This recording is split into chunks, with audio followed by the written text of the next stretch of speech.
Sorry, अब on हो गई, I am sorry.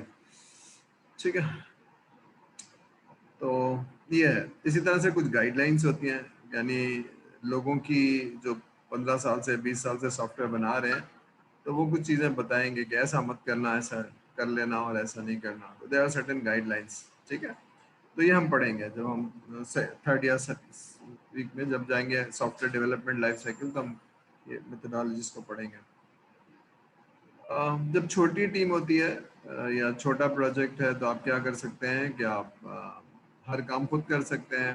For example अगर वेबसाइट लेनी है, तो उसके लिए रिक्वायरमेंट इंजीनियर की ज़रूरत नहीं है, या उसके लिए बिजनेस एनालिस्ट की ज़रूरत नहीं है, या आप जो दो दोस्त मिलकर प्रोजेक्ट कर रहे हैं उसके लिए ज़रूरत नहीं है। ठीक है, क्योंकि लोग हैं ही नहीं, एक्सपर्टीज़ नहीं है, काम भी इतना बड़ी नौयत का नहीं है। तो you will take the requirement, you will do the design, you will develop and debug. ठीक है, किसी को मालूम है कि सॉफ्टवेयर बनाने से पहले डिज़ाइन करना भी ज़रूरी है, उसका आर्किटेक्ट बनाना भी ज़रूरी है? मालूम है किसी को? Do understand the word architect of this software? सुना है, नहीं सुना है? तो बताएगा सर को। Have you heard that word, software architect?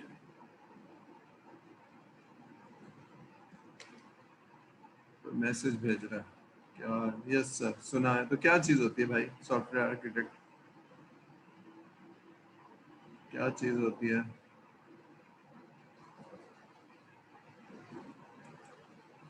चलिए, तो ये सवाल जहन में आने चाहिए कि सर ने कोई आर्किटेक्ट की बात की थी, और ठीक है, तो बस आपको बता देता हूँ, but will discuss that in the शायद मिड टर्म से पहले। हम जब मॉडलिंग पढ़ेंगे तो हम जरा देखेंगे कि डिज़ाइन क्या चीज़ होती है। एक तो होती है डेटाबेस की डिज़ाइन। डेटाबेस का मतलब है जब आप फ्रंट एंड स्क्रीन बना रहे हैं, कोई स्क्रीन बना रहे हैं, तो उसमें आप नाम डाल रहे हैं, तो नाम कहीं डेटाबेस में जाएगा। तो screen is a front end, and जो डेटाबेस जा रहा है that is a back and. तो कितनी बड़ी फील्ड होगी उसमें, कौन सा वेरिएबल वो जाएगा, मतलब वो, ठीक है, तो वेरिएबल की टाइप क्या है, साइज क्या है, दैट्स अ डेटाबेस डिजाइन। लेकिन आर्किटेक्ट कुछ और चीज़ होती है। आर्किटेक्ट ये होता है कि अगर आप फेसबुक यूज़ कर रहे हैं, तो आपको एक छोटे से फ़ोन पे स्क्रीन नज़र आ रही है, लैपटॉप पे स्क्रीन नज़र आ रही है, लेकिन वो डेटाबेस कहाँ से कनेक्ट है, किधर जाके स्टोर हो रही है, you really don't know. That's an architect. Centralize system है, पाकिस्तान के लोगों का शायद डेटाबेस अलग है, या तो देखिए ना, परफॉर्मेंस का इशू नहीं आ रहा, तो ये एक आर्किटेक्ट है। परफॉर्मेंस कैसे होगी, डिफरेंट इतने लाखों लोगों को एक वक्त में कैसे हैंडल किया जाएगा। ऐसा तो नहीं है कि हमारी जो एप्लीकेशन अगर वेब बेस्ड है तो क्रैश कर जाएगी। That's an architect. ठीक है, जैसे हमने कहा लार्ज एप्लीकेशन में बनाने से पहले मुझे मालूम होना चाहिए कि ये बैंकिंग एप्लीकेशन है या हॉस्पिटल की एप्लीकेशन है, तो खाली लॉजिक नहीं, परफॉर्मेंस भी देखनी है। जब एप्लीकेशन देंगे बैंक को, तो 15 साल का लाखों कस्टमर का डेटा अगर इसमें जाएगा तो ये स्लो हो जाएगा, तो उसको स्लो नहीं आने देना है।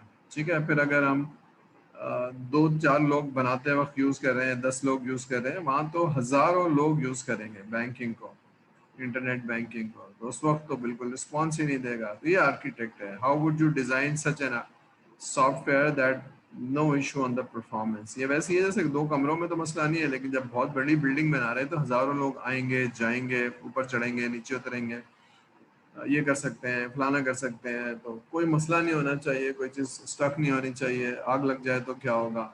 तो before you start developing something you need to take care of this. ठीक है, तो ये सारे काम आप खुद ही करते हैं। छोटे में तो ठीक है, छोटे में तो कोई इतना बड़ा मसला नहीं है, लेकिन when you have a large application तो वहाँ मसला है, परफॉर्मेंस के इशू आ जाएंगे, चीज़ों के इशू आ जाएंगे।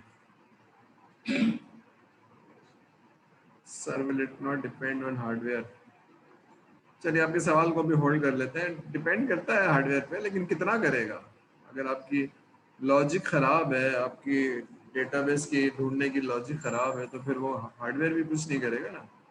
यूँ समझिए कि अगर आप एक मोहल्ले में खड़े हुए हैं और एक आदमी को सर्च करना है, और एक गली में घुसते हैं और आप कहते हैं कि यहाँ नहीं मिला, आप यहाँ से वहाँ तक जाते हैं, फिर दूसरी गली में जाते हैं, तीसरी गली में जाते हैं, रादर देन कोई एफिशिएंट एल्गोरिदम हो और आप देखें इसमें नहीं है तो यहाँ होना चाहिए, यहाँ होना चाहिए, यहाँ होना चाहिए।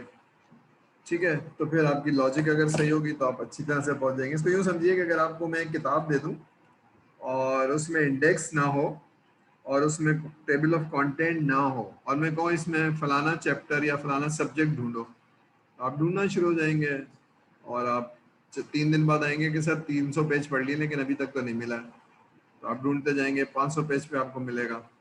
ऑन द अदर हैंड अगर उसका इंडेक्स हो, चैप्टर वाइज हो, तो आप कहेंगे ये फलाने चैप्टर में फलाने पेज पे है, शायद 3 मिनट में या 5 मिनट में मिल जाएगा। क्यों मिल जाएगा? Because of the certain things were available. बात समझ में आ रही है? तो इस तरह की लॉजिक, अब ये सारी स्ट्रक्चर है, ये सारी चीज़ें, बेस्ट कोडिंग है, सारी चीज़ें जो हम यहाँ इतना डिटेल में नहीं पढ़ेंगे, लेकिन बहरहाल समझाने का मतलब ये है कि हार्डवेयर एक हद तक करेगा ना, उसमें आपकी लॉजिक अगर कॉम्प्लेक्स है तो वो अंदर ही घूमता रहेगा। ठीक है, ठीक है। एक टर्म है मेंटेनेंस, सॉफ्टवेयर की मेंटेनेंस क्या चीज़ होती है? कोई बताएगा सॉफ्टवेयर की मेंटेनेंस क्या चीज़ होती है? गाड़ी की मेंटेनेंस होती है ना, गाड़ी में पेट्रोल, सॉरी, ऑयल चेंज तो करेंगे। टाइम टू टाइम अपडेट करना। हाँ, बट अपडेट क्यों होगा? मैंने बैंकिंग का एक एप्लीकेशन बनाई है साल भर में, तो बात सही है आपकी, but why we need to update that software? थोड़ा सोच के बताइए क्यों जरूरत पेश आएगी। सर क्योंकि उसमें नई नई चीजें आती हैं, उसमें सर चेंजेस करनी पड़ती हैं रिक्वायरमेंट्स में कस्टमर के, चेंजेस आ जाएगी। उसकी कस्टमर की डिमांड की वजह से। हाँ, सही है। तो अब अगर मैंने 1 लाख लाइन का कोड लिखा हुआ है और 40 स्क्रीन है और 80 रिपोर्ट है, ठीक है, जरा try understand the quantum of the project, very large software and that has probably 4 or 5 modules, separate module, and it is very large software। और कस्टमर एक स्क्रीन देख रहा है और कह रहा है सर साहब इस पे 4 फील्ड ऐड नहीं हो सकती। तो मैंने जो डीएचएस सोफा से मेरे इंजीनियर थे उनको बुलाया कि भाई इस स्क्रीन को चेंज कर दो। How would you do that? अब जरा सोच के बताइए, वो कैसे सॉफ्टवेयर में चेंज करेंगे, कैसे मेंटेन करेंगे, जिसमें 3 लाख लाइनों का कोड लिखा हुआ है? How would you do that? कैसे करेंगे भाई? बात समझ में आ रही है ना? एक बहुत लार्ज एप्लीकेशन है जो आपने लिखी भी नहीं है, वो लिखी किसी और ने, वो दुबई चला गया। अब आपको बोला जा रहा है कि सर साहब कह रहे हैं इसको जरा बेटा चेंज करो, ये जो कस्टमर कह रहा है ना स्क्रीन दो रिपोर्ट में, तो डाल दो जरा इसको, और मुझे कल रिपोर्ट करना हुआ कि नहीं हुआ। अब आप क्या करेंगे? सोच के बताइए भाई। इतना मेंटेन करना है, चेंज करना है सॉफ्टवेयर को, ये आसान होगा मुश्किल होगा? चलिए ये तो बता ही सकते हैं ना, आसान नहीं होगा, आसान होगा, मुश्किल नहीं होगा, तो बताएगा सर को। अच्छा चलिए, एक बात तो समझ में आ रही है कि सॉफ्टवेयर बनाएगा तो चेंज भी होगा, मतलब कस्टमर की रिक्वायरमेंट चेंज होंगी, बिजनेस की रिक्वायरमेंट चेंज होंगी, तो इसका मतलब है सॉफ्टवेयर बनेगा तो चेंज भी होगा। उसका मतलब है सॉफ्टवेयर बनाते वक्त ये ख्याल रखना चाहिए कि मेंटेनेबल हो। अगर मेंटेनेबल नहीं है तो वो इंजीनियर कहेगा सर 3 दिन से पढ़ रहा हूँ, समझ ही में ही नहीं आ रहा वो रिपोर्ट है कहाँ, मैं दोबारा से लिख दूँ? मैं कहता हूँ भाई दोबारा से क्यों लिख दो, कहीं लिखा होगा ना, ढूंढो जरा निकालो। तो उसका मतलब सॉफ्टवेयर ऐसा बना हुआ हो जहाँ से स्क्रीन को फटाफट पिक करना, उस तक पहुँचना और उसको रीड करना, अंडरस्टैंड करना, अगर ये सारी चीज़ें हैं तो that is called maintainable software. ठीक है, तो इसका मतलब है मॉड्यूल्स को अलग अलग करो, उस पर कॉमेंट हो, 30% रीडेबल हो, इंडेंटेशन हो, जैसे मैंने कहा ना किताब के चैप्टर्स हो, तो किताब के चैप्टर्स होते हैं, यहाँ पर मॉड्यूल्स होते हैं। ये सेल्स का मॉड्यूल है, ये परचेज का मॉड्यूल है, ये ऑपरेशन का मॉड्यूल है। और इसमें जो स्क्रीन आपको नज़र आ रही है, ये स्क्रीन नंबर 4 है और यहाँ से शुरू हो रही है और यहाँ ख़त्म हो रही है। 5 मिनट में मुझे पता चल गया, मैं बस वो 50 लाइनें 100 लाइनें पढ़ रहा हूँ, तो मेंटेन करना, चेंज करना आसान हो जाएगा। यस और नो? हो जाएगा ना भाई?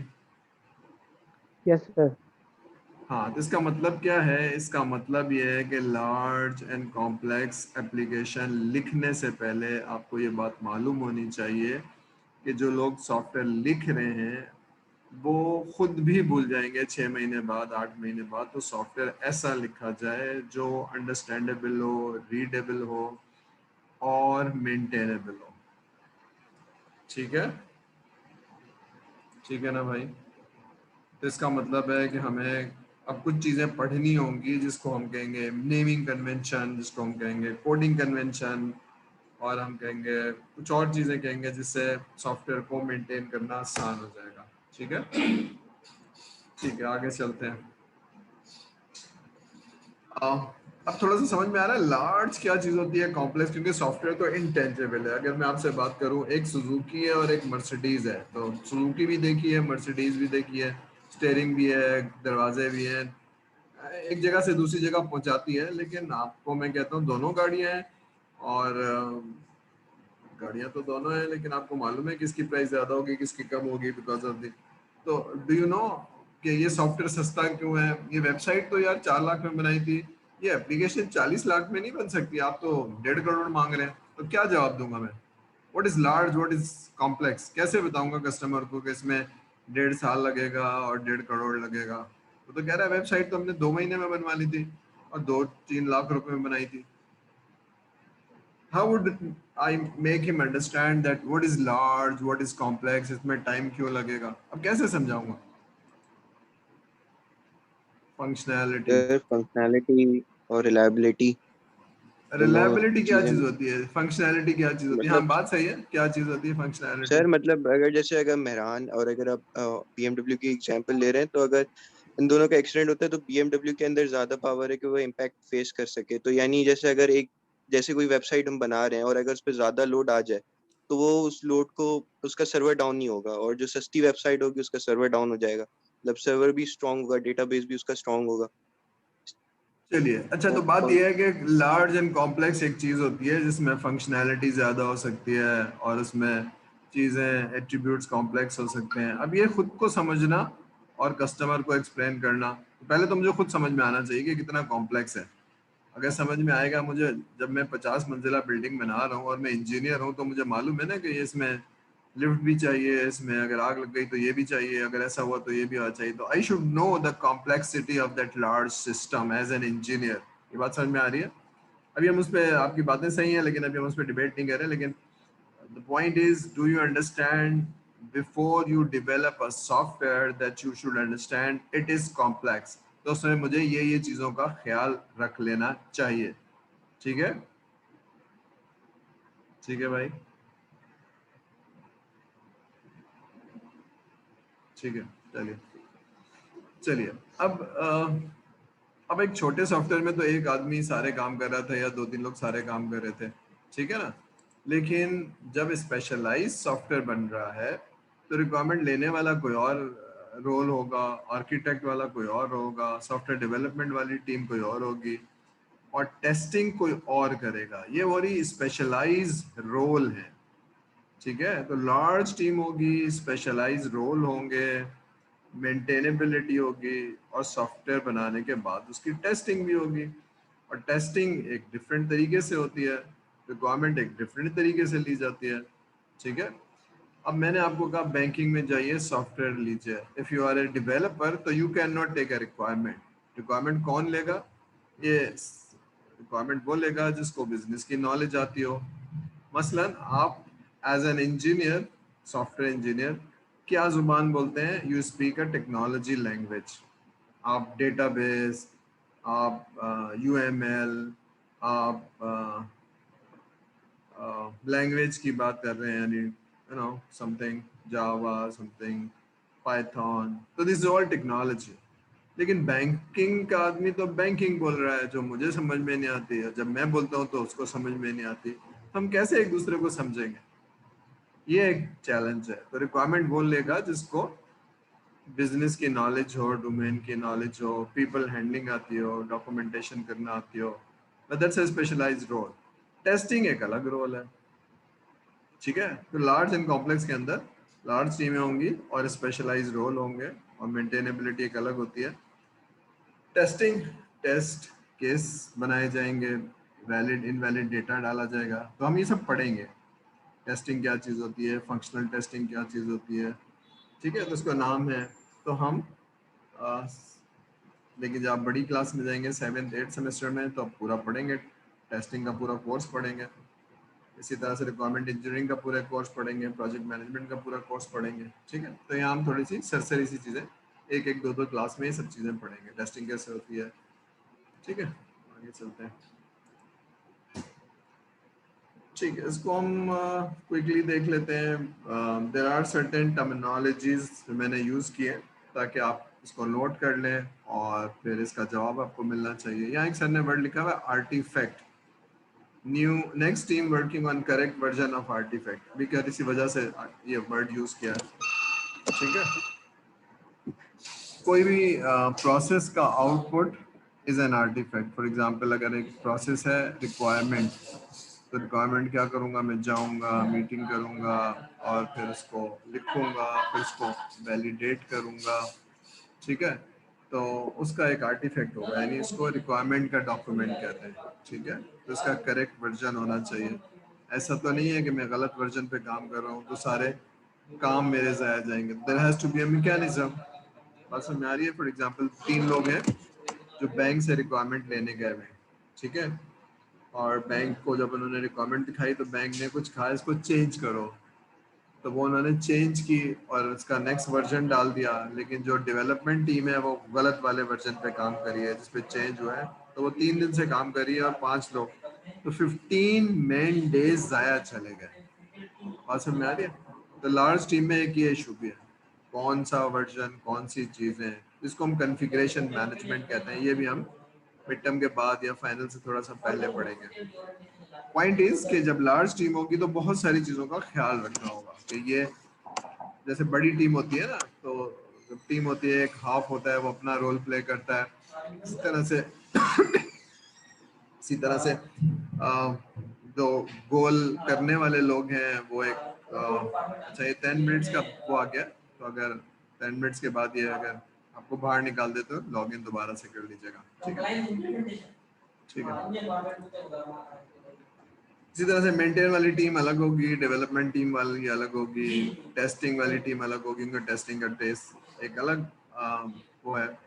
ठीक है, टेस्टिंग ऐसी होती है जैसे अगर आपने कोई चीज़ बनाई है, चाहे वो घर हो, चाहे वो गाड़ी हो, चाहे वो सॉफ्टवेयर हो, तो बेस्ड ऑन रिक्वायरमेंट बनाई होगी। जब आप डिलीवर करते हैं तो उसको करने से पहले देख लेते हैं कि भाई ये वैसे ही है कि नहीं है जैसे कस्टमर ने मांगी है, तो दैट इज कॉल्ड टेस्टिंग। ठीक है, इंटीग्रेशन, जाहिर सी बात है 10-10 लोगों की टीमें बना रही हैं अपने अपने मॉड्यूल, तो कोई इसको इंटीग्रेट करेगा, फिर उसको चेक करेगा, फिर बिल्ड रिलीज की जाती है। तो दीज आर सर्टेन टर्मिनोलॉजीज जो आपको याद होंगे। बिल्ड का क्या मतलब है? बिल्ड का ये मतलब है कि हमने 3 महीने काम करके एक वर्जन बनाया और कस्टमर को दे दिया, तो ये पहली बिल्ड दे दी। फिर हमने उस पर काम किया, उस पर कुछ चीज़ें फंक्शनैलिटी ऐड की 2 महीने, और फिर 5 महीने बाद एक और बिल्ड दे दी, बिल्ड नंबर 2 या रिलीज नंबर 2। ठीक है, that's how you do it.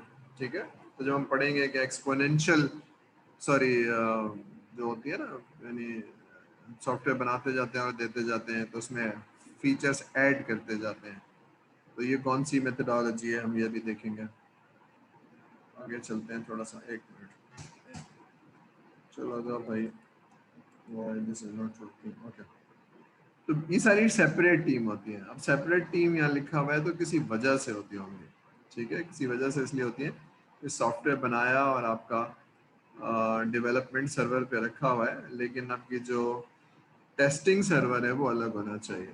ठीक है, क्योंकि बहुत सीवियर इम्पैक्ट आ सकते हैं अगर आपकी डेवलपमेंट टीम, लेकिन डेवलपमेंट टीम, टेस्टिंग टीम, लेकिन रिलीज सॉफ्टवेयर रिलीज होके बैंक तक पहुंच जाए और गलत वर्जन पहुंच जाए। मसलन रेज्यूम करिए कि आपने 3 हफ्ते बाद एक सॉफ्टवेयर दिया है बैंक को और लगाया है, चलाया है, और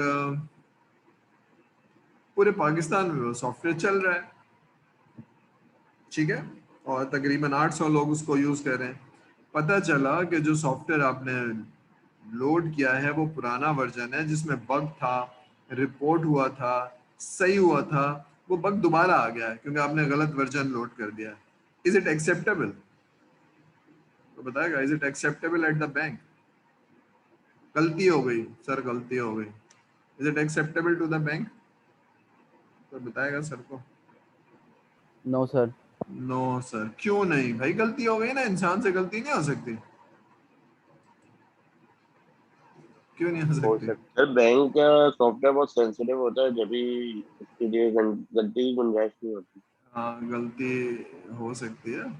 मैं डॉक्टर हूँ और किसी का फेफड़ा काटना था, दिल काट दिया भाई गलती से, हो सकती है? गलती नहीं हो सकती, ये वाली गलती नहीं होनी चाहिए भाई, जान चली जाएगी। हाँ, तो फाइनेंशियल डेटा बहुत एक्सपेंसिव होता है, आपने 2% के बजाय 20% टैक्स काट दिया, तो ये गलती नहीं होनी चाहिए। आई समझ? प्लीज अपने माउस को जरा कंट्रोल करिए, ठीक है? तो ये नहीं होना चाहिए, ठीक है? तो इसका मतलब है एक बहुत जबरदस्त किस्म की टेस्टिंग होनी चाहिए और बिल्ट रिलीज बहुत ही केयरफुल और सेंसेबल टीम के पास होना चाहिए, और एक मैकेनिज्म होना चाहिए, ठीक है ना? तो आई हैव सीन दैट कि एक बहुत बड़े सॉफ्टवेयर हाउस ने मीजान बैंक, मतलब किसी बैंक को एक सॉफ्टवेयर दिया और वहाँ 2% के बजाय 20% की गलती, 0 पॉइंट गलत लगा दिया बस। अब देखिए क्या तूफान आया कि आपने 2 रुपए की चीज खरीदी है, इसमें इतने % टैक्स कट रहा है। मतलब समझ रहे हैं ना आप? मैंने यहाँ 2,000 का जूता खरीदा, यहाँ 40,000 का टैक्स काट लिया आपने भाई। तो अगर ये 100 लोगों ने रिपोर्ट कर दी तो क्या तूफान आएगा? आ गया था ना तूफान। तो दिस इज नॉट एक्सेप्टेबल। बात समझ में आ रही है? लार्ज एंड कॉम्प्लेक्स में और कस्टमर के साथ और मिशन क्रिटिकल्स के साथ और इस तरह की चीज़ों में, हॉस्पिटल के सॉफ्टवेयर में, बैंकिंग के सॉफ्टवेयर में, इस तरह के सॉफ्टवेयर में ये रिस्क नहीं ले सकते हैं। इसका मतलब है कि कुछ कंट्रोल्स बहुत बिल्ड करने हैं। बड़ी टीम का जब पार्ट है सिस्टम्स लिमिटेड, जहाँ 2,000 लोग हैं, कराची, लाहौर, दुबई में बड़े बड़े ऑफिस हैं, तो ये सब चीज़ें एक्सेप्टेबल नहीं है। बात समझ में आ रही है? आपने सुपरवाइजर को तो कह दिया अपनी यूनिवर्सिटी में कि सर गलती हो गई थी, वहाँ आप ये नहीं कह सकते, वहाँ गर्दन उतार दी जाएगी। समझ में आ रही है? तो सीरियस इम्पैक्ट। चलिए, तो ये IEEE की डेफिनेशन है, इसको जरा पढ़िए, फिर हम समझते हैं कि इसका क्या मतलब है। सिस्टमैटिक डिसिप्लिन, ये डेफिनेशन को यूं पढ़नी है, software engineering is defined as systematic discipline quantifiable approach for the development, operation and maintenance. इसको जरा पढ़िए, फिर मैं अलग अलग करके समझाता हूँ इसको।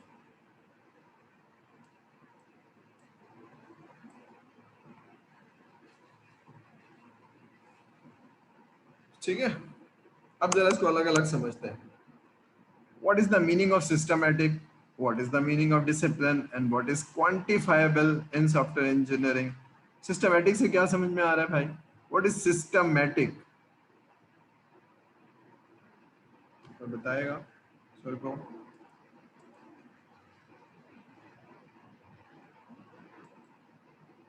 सिस्टमैटिक का मतलब है एक बहुत ही डिफाइंड प्रोसेस, ठीक है? ये पहले करोगे, उसके बाद दूसरा स्टेप ये लोगे, उसके बाद तीसरा स्टेप ये लोगे, और उसके बाद ये चौथा स्टेप लोगे और सॉफ्टवेयर बन जाएगा। तो these are the system, these are the steps and it is defined. इसको चेंज नहीं कर सकते, इसको मॉडिफाई नहीं कर सकते, इसको आप अल्टर नहीं कर सकते हैं। आप 50 लोगों की टीम है, 100 लोगों की टीम है, आपने सब ने इसी सिस्टम को फॉलो करना है, ठीक है? तो दैट इज एन अप्रोच। यानी फॉर एग्जांपल अगर मैं कहूँ सॉफ्टवेयर बनाने से पहले वाटरफॉल तरीका हम यूज कर रहे हैं, तो हम कह रहे हैं जनाब सबसे पहले कस्टमर से मीटिंग का टाइम लोगे, रिक्वायरमेंट लोगे, रिक्वायरमेंट को डॉक्यूमेंट करोगे, कस्टमर को दिखाओगे, और फिर आर्किटेक्ट, और फिर कोडिंग, और कस्टमर को देने से पहले उसको टेस्ट कर लोगे। ये स्टेप है। इसके अलावा कुछ करोगे तो गलती हो जाएगी, इसके अलावा कुछ करोगे तो सॉफ्टवेयर क्वालिटी नहीं बनेगी इसके अलावा। और फिर ये डिफाइंड रोल है। रिक्वायरमेंट, सर वो आज BA नहीं आए हैं तो क्या मैं ले लूँ रिक्वायरमेंट? तो आपके ख्याल में कोई भी रिक्वायरमेंट ले सकता है, या कोई खास कैरेक्टरिस्टिक्स, खास स्किल सेट के लोग, खास ट्रेंड लोग रिक्वायरमेंट ले सकते हैं? तो बात सारी ये है कि लार्ज एंड कॉम्प्लेक्स एप्लीकेशन के लिए खास ट्रेंड लोग रिक्वायरमेंट लेते हैं, जिनको आप रिक्वायरमेंट इंजीनियर कहते हैं या BA कहते हैं, बिजनेस एनालिस्ट, ठीक है? What is discipline? डिसिप्लिन का मतलब है, डिसिप्लिन यानी जो चीज है वो करनी है, इसको आप बाईपास नहीं कर सकते हैं। मसलन हमारे पास बहुत सारे लोग हैं जो टीम में हैं, लेकिन 3 लोग कहीं और से आए हैं, सिस्टम्स लिमिटेड से आए हैं, और हम सॉफ्टवेयर कोई और है। तो जो सिस्टम से आए उनको हमारा तरीका नहीं पता, उन्होंने अपने तरीके से काम कर लिया। Is it acceptable?